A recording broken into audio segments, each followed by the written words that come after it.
This is ketamine. This vial holds 500 milligrams of ketamine, and this is enough to treat one average-sized person through an entire series of 6 infusions for depression. Created in 1962, ketamine was FDA approved in 1970 for anesthetic purposes. Early work in the 1970s and 80s in Iran, Argentina, Mexico, and Russia demonstrated ketamine had the ability to treat mood disorders when used in low subanesthetic doses. Numerous studies since the 2000s have demonstrated low-dose ketamine infusions as being safe and efficacious in the rapid treatment of depression and other mood disorders.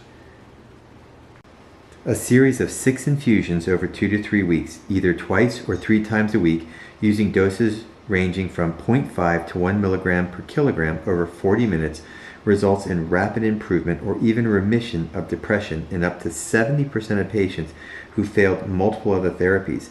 So in an average-sized person of 70 kilograms, between 35 and 70 milligrams of ketamine administered IV twice or 3 times weekly can be life-changing.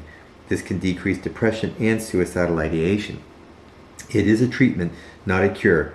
Studies have demonstrated that recurrent depression is neurodegenerative with cognitive loss and metabolic complications, loss of lifestyle, and quality of life. Traditional therapies are used long-term and also are treatments with the goal of remission. Hence, many patients are on antidepressants for most of their life. Ketamine works through neuroplasticity and glutamate rebalancing. Ketamine therapy results in the repair of neural networks that have lost connectivity due to genetics, stress, medical complications, and other factors.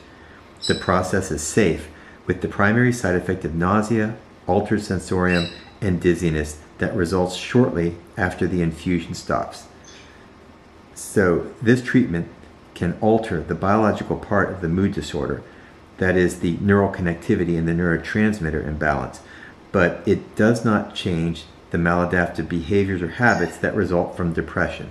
So therapy, lifestyle changes, and continued traditional medications play a role in the successful treatment of depression. Periodic ketamine every 4 weeks apart can be used to maintain an individual's antidepressant effect, and one can also use at-home microdosing of ketamine.